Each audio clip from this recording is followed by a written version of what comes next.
Oi pessoal, tudo bem? Bem-vindos, bem-vindas. Chegou a nossa sexta-feira, chegou o nosso dia de refletir sobre temas de atualidade, mais distantes e mais próximos. Nosso dia também de transmitir aqui, ó, nosso beijo, nosso carinho para todos que acompanham, compartilham, comentam, sugerem temas que estão conosco, pessoal. Então, olha só, se você perdeu alguma atualidade de outra sexta-feira, vai lá, clica, compartilha, comenta conosco, conversa também, ok?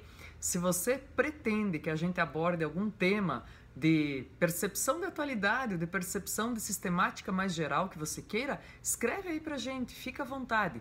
Isso com certeza vai aparecer ou como algo exemplificado numa atualidade nossa ao longo do ano, ou como tema central, dependendo, obviamente, das constatações de tudo que gira aí pelo mundo, pela nossa sociedade de maneira geral, ok?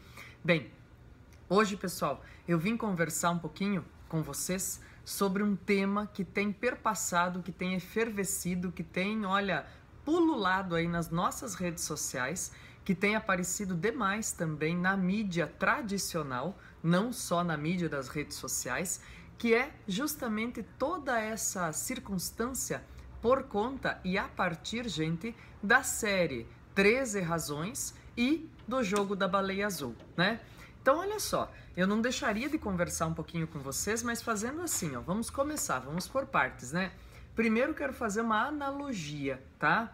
Que é esta maneira, gente, de argumentar ou de consolidar uma argumentação comparando duas sistemáticas para se chegar a uma conclusão, ou exemplificando com uma sistemática o que aconteceu em constatação com outra para chegar a uma conclusão. Enfim, em linhas gerais é uma comparação, perfeito? Olha o que eu pus aqui, gente, 9 verdades e uma mentira. Por quê? Porque isso também tem pulado nas redes sociais, não é? Qual é o jogo, qual é a brincadeira, qual é o estímulo? Ora, eu escrevo 9 verdades e uma mentira e a brincadeira toda é como é que as pessoas vão reagir, como é que meus amigos vão reagir, vão comentar. Trata-se de um estímulo, não é isso? Ok, muito bem. 13 razões e baleia azul, gente, nós não podemos deixar de considerar que não são causas, não são causadores do aumento do número de suicídios entre jovens, por exemplo, mas são sim ou podem funcionar sim como estímulos, como gota d'água. Muito bem. Agora, cuidado com o raciocínio, né, gente? Vamos, por isso que eu disse, ó, a gente sempre procura consolidar mais a atualidade para trazer para vocês, porque não é só trazer, gente, a informação. Da informação, da sinopse, da resenha de 13 razões ou do que é o Jogo da Baleia Azul, a mídia tradicional tá cheia, né, de detalhamento, de descrição sobre como funciona. A nossa ideia é abordar isso de maneira mais sistemática, como um exemplo para nossa reflexão. Vem cá, olha só. Eu coloquei aqui em cima para nós, ó, menoridade e esclarecimento. Em cima, menoridade, aqui embaixo, esclarecimento. Aí coloquei também duas palavras-chave aqui, culpa e responsabilidade, e uma censura, uma imitação de tarja aí no meio. Pessoal, proibir as nossas crianças de assistirem, ou os nossos jovens de assistirem o 13 Razões, ou proibi-los de acessarem redes sociais, coisas do gênero, talvez seja um tratamento que nós estejamos fazendo das consequências e não das causas. Então, por isso eu trouxe aqui a ideia de menoridade. Pessoal, o filósofo Immanuel Kant traz para nós, e uma coisa tão atual, né, que ele nem imaginava que ia ter rede social quando ele pensou isso, né? Mas ele traz para nós uma ponderação, uma consideração sobre o que é viver na menoridade. Viver na menoridade é não se responsabilizar pelos próprios atos. É mais ou menos assim, ó, achar alguém sempre a quem culpar ou a quem conferir a tutela pela nossa vida. É mais fácil deixar os outros escolherem por nós, para que depois a gente não precise se responsabilizar pelas consequências também, né? Então, a gente poderia pensar numa situação, falando dos adultos, numa situação de uma sociedade que vive na menoridade. Por quê? Porque ela prefere culpar jogos como a Baleia Azul ou uma série como 13 Razões pelo seu fracasso em conversar com o jovem da contemporaneidade, pelo seu fracasso em atingir esse adolescente, essa adolescente, no seu sentido mais extremo, que é saber das suas verdades, dos seus pensamentos, dos seus sonhos, dos seus medos. E também, gente, na sensação de atingi-lo e ter responsabilidade sobre ele, sobre a sua educação de maneira plena, não é? Eu vi também muita brincadeira, muita paródia do pessoal fazendo, em vez de falar da baleia azul, falando, ó, o desafio é a carteira de trabalho azul, né? É conseguir um emprego. Enfim, nós não podemos deixar de considerar também, pessoal, que nós temos no país hoje, no Brasil, só no Brasil, uma contingência que chega mais ou menos a 25% dos nossos jovens que não têm emprego e que também não estão estudando. Quer dizer, a gente tem uma massa de jovens que não está sendo cuidada pela sociedade adulta da maneira como deveria, cuidada e conduzida ao que nós diríamos aqui, ó, parafraseando Immanuel Kant, ao esclarecimento, não está sendo sacada, tirada da menoridade para o esclarecimento. E lembrar daí também, pessoal, para não confundir, ó, menoridade aqui na situação, na definição kantiana, não quer dizer necessariamente ter menor idade, não quer dizer necessariamente ser menor de idade, ter menos de 18 anos, mas é um comportamento, e quem sabe um comportamento social, como eu vi esses dias publicado também, pessoal, ó, a gente prefere quebrar o termômetro para não ver a febre, né? Quebrar o termômetro para não medir, para não perceber o quanto, de repente, os nossos jovens estão precisando de nós e nós não estamos comparecendo de maneira efetiva, né? Dizendo, olha, qual é o nosso posicionamento, como é que nós podemos ajudar. Bem, pessoal, agora eu queria também considerar essas duas palavras que eu coloquei aqui em destaque, culpa e responsabilidade, como dois elementos essenciais para a nossa reflexão, né? A gente empurrar uma situação, uma sensação, um pensamento para a ideia de culpa ou procurar culpados, como essa história de procurar os jogos ou as séries como culpados pelo número de suicídios, não é um caminho de intervenção, não é um caminho de ação que de fato vá refletir em situações que façam sentido, que façam modificar as atitudes ou a vida dos nossos jovens. O que nós precisaríamos, e por isso a ideia, ó, de procurar a culpa está próxima à menoridade, e a ideia de procurar atribuir, conceder e também se fazer valer de responsabilidades está próxima ao esclarecimento. Porque é só passando por essa via dolorosa e trabalhosa, que é perceber o problema, intervir, querer agir e viver com ele, lutar para minimizá-lo, que faz com que o sujeito, com que o indivíduo passe da menoridade ao esclarecimento, né? Então, pessoal, obviamente também queria deixar bem claro aqui para a gente pensar o seguinte: censura, né, não é sinônimo de cuidado.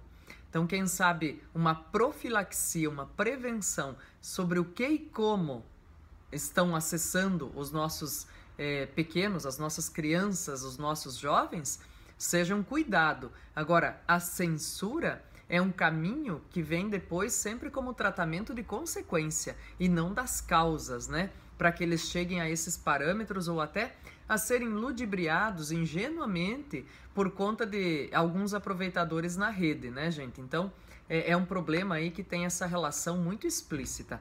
Bom, eu coloquei também aqui, pessoal, olha, o filme, tem vários outros, tem Carrie a Estranha, que é lá dos anos 70, tem o Meninas Malvadas, ó, que tá aqui no cantinho, deixei para vocês, ó, que é de 2004, mais recente, e assim, o Hollywood ou o cinema de maneira geral tá cheio dessas abordagens, pessoal, que vão conduzir a gente para outra sistemática, para outra questão aqui, olha só, do bullying e do cyberbullying, né?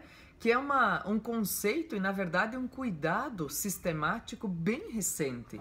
Porque nós temos aí um caminho que não tem, eu diria para vocês, pessoal, não tem sequer 20 anos. Então, em termos de ações práticas de médio e longo prazo, a gente nem colheu resultados efetivos ainda em relação a bullying e cyberbullying. E lembrar assim, olha, nós importamos essa palavra, essa definição do inglês, bullying, porque ele é uma composição aí do termo, né? Ele parte, o seu termo de origem é o bully, que seria o valentão, né? Aquele valentão da turma. E o bullying seria essa prática dessas valentias que na verdade são covardias, com quem é menorzinho na turma, com quem é mais acuado, com quem tem menor autoestima, né? Então esses elementos, pessoal, acabaram por ser percebidos como uma prática que, em lugar de fazer crescer, fazia acuar e piorar o comportamento e as relações sociais e, quem sabe, até induzir ao suicídio crianças e adolescentes, jovens, dentro de um grupo social, dentro de um grupo, dentro de uma escola, né? Então hoje seria muito importante a gente pensar assim, pessoal. Por exemplo, escola que acha que não tem, ou que discursa que não tem bullying dentro do seu contexto, é porque de fato desconhece as situações, né? Então, assim, é muito importante a gente ficar atento a esse tipo de sistematização, porque assim, a percepção também é muito interessante da gente colocar aqui, ó. Eu coloquei ações politicamente corretas. Porque, pessoal, uma coisa é o senso comum, né? E quando a gente vai argumentar, a gente precisa ter mais que o senso comum. Precisa ter ao nosso lado, por exemplo, como eu disse, ó, uma reflexão filosófica de minoridade ao esclarecimento e uma percepção de analogia sobre os estímulos que a rede pode nos trazer. 9 verdades, 13 razões, que mais? Baleia Azul e outros jogos tantos. E ações politicamente corretas, gente, para que nós não nos deixemos envolver só pelo senso comum, que diz assim, olha, o que acontece é que parece que hoje tudo ficou chato, o mundo ficou mais chato, não dá para brincar. Então vamos tomar muito cuidado com esse tipo de afirmação. Por quê? Desde quando uma brincadeira que coloca o outro em situação de humilhação, ultraje, né? Em situação desconfortável, desde quando isso pode ser rotulado como uma simples brincadeira? Quando a gente gera esse tipo de desconforto no outro. É importante então pensar, gente, que talvez o politicamente correto tenha surgido justamente para que a gente parta dessa minoridade de deixar a tutela, a tutoria sempre para o outro, né, para achar um culpado e não um responsável, e a gente parta justamente para o esclarecimento, de dizer, pera lá, não é para ser chato, mas eu não preciso me prevalecer do outro, né, em relação ao outro, para que eu possa me sentir confortável e alegre, né, para que eu possa gerar humor, por exemplo. E aí, pessoal, olha, se a prática do bullying foi tão discutida a partir aí dos anos 90, nas escolas principalmente, que é o lugar onde se reúnem pessoas das mais diferentes situações, das mais diferentes concepções, é um lugar heterogêneo mesmo, né, de pessoas, de formações, de perfis, foi parar também no cyberbullying, isso foi parar na internet, né? Não só foi parar na internet, como nós tivemos de trazer aí à tona tipificação de crime para cyberbullying, né? Então, no Brasil nós temos há pouco tempo, há menos de 3 anos, vigorando, funcionando mesmo, leis específicas para o mundo virtual que coíbem ou que pelo menos tentam coibir o cyberbullying. E olha só, há uma série de reflexões a respeito, gente, e tem gente me perguntando assim, ó, pode ser proposta de redação, pode ser uma proposta de um tema de Enem ou um tema de um vestibular, o jogo da baleia azul, ou 13 razões, ou algo do gênero, ou o suicídio propriamente? Bom, pessoal, me parece que o cuidado com o jovem, ou a percepção do conflito geracional, ou a percepção do descuido que nós temos socialmente com o jovem hoje, ou de como fazer com que ele se sinta integrado e respeitado, parece que uma temática mais abrangente como essa seria sim possível, né? Ou seja, uma temática abrangente que desse vazão a nós trabalharmos o cuidado da sociedade com o jovem. Agora, e as reações, por exemplo, em relação a ações possíveis. Agora, o que nós poderíamos fazer então? É claro, é citar a série, é citar o jogo e suas repercussões, as reações sistemáticas como exemplos dentro do nosso texto. Então não me parece que uma proposta direta sobre suicídio, ou sobre o jogo, ou sobre a série, seja evidente, mas uma proposta que possa trazer isso, ou que isso se encaixe como exemplo de nossa reflexão, aí sim é possível, né? E não dá para deixar de considerar também, pessoal, o que nós queremos colocar em evidência nesses momentos, né? Olha só, eu trouxe aqui, coloquei em evidência Setembro Amarelo. Por que eu estou dizendo isso? Que tem que cuidar com o que a gente põe em evidência. Porque eu poderia ter colocado a palavra aqui bem grande, suicídio, né? Mas eu não quis dar vazão e dar força dessa palavra. Eu quis trazer justamente o Setembro Amarelo, que é o mês em que se impacta, que se dá força ao desdobramento das prevenções, a ações, a estímulos que poderiam levar ao suicídio, né? Então, assim, vejam, por que é tão importante discutir isso, pessoal, e trazer e perceber que tipo de olhar a gente quer lançar para a coisa, se é um olhar de culpa ou se é um olhar de responsabilidade. Eu prefiro trazer o olhar de responsabilidade, né? Um mês em que tudo que se faz sobre prevenção ao suicídio é divulgado, trazido à tona e reverberado para que nos próximos 11 meses isso se desenvolva, se desdobre, atinja mais pessoas. Por quê, gente? Hoje no mundo nós temos aí como segunda causa de morte entre jovens o suicídio. Ele só perde para acidentes e homicídios. De onde a prof está tirando esses dados, pessoal? Da OMS, tá? Da OMS. E hoje nós temos, por exemplo, dados também da OMS, pessoal, que a cada 40 segundos no mundo uma pessoa tira a própria vida. E mais ainda, 90% dessas situações de suicídio evidentes estão relacionadas a algum tipo de transtorno mental não tratado adequadamente ou pior, tratado com desdém, como vergonha, como o diferente, como Carrie a estranha, né?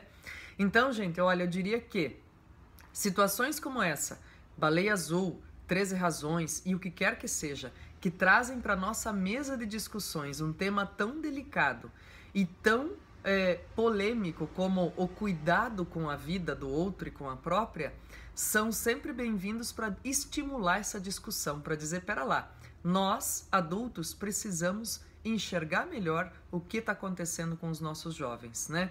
Precisamos colocar desafios, quem sabe? A sociedade precisa criar desafios mais inteligentes, mais interessantes do que apenas jogos e contra-jogos online, né? Então talvez a gente precise, de alguma maneira, mostrar como é que as relações se dão no mundo real e não só no mundo virtual. Sabe, pessoal, para finalizar nossa conversa, talvez aí do outro lado muitos de vocês se lembrem que a questão de menos de uma década havia o que se vendia em muitas vendinhas de rua, as tais pulseirinhas coloridas. De repente, umas pulseirinhas plásticas coloridas, de repente começou a se falar e se imputar aquelas pulseiras uma conotação que os jovens da época depois disseram, gente, nada disso. Olha, nem era, a gente comprava aquela pulseirinha colorida, né? Ou a maioria comprava pulseirinha colorida para trocar como se fosse figurinha depois. E elas ficaram conhecidas como as tais pulseirinhas do sexo. Na época, trouxeram às mesas de discussão, aos psicólogos, psicopedagogos, às escolas, às famílias, essa sensação de, peraí, estamos cuidando ou não das nossas crianças? Agora veja, pessoal, nem havia as redes sociais que há hoje. Hoje, com as redes sociais e com seriados específicos sobre o tema, talvez o tabu efervesça mais e a discussão se dê de maneira mais evidente. O que me parece muito importante é que a gente não pode perder a oportunidade, porque toda vez que vem uma coisa como essa, ela é tratada como moda. E me parece muito importante que a gente não trate os problemas da nossa juventude como moda. E também que não queira quebrar o termômetro em vez de medir a febre, ok? Deixei uns links legais aí de aprofundamento para vocês, gente. Quero deixar um beijo e uma ótima semana de estudos e deixei proposta de redação também, tá? Fiquem bem e até a próxima sexta-feira. Tchau, tchau!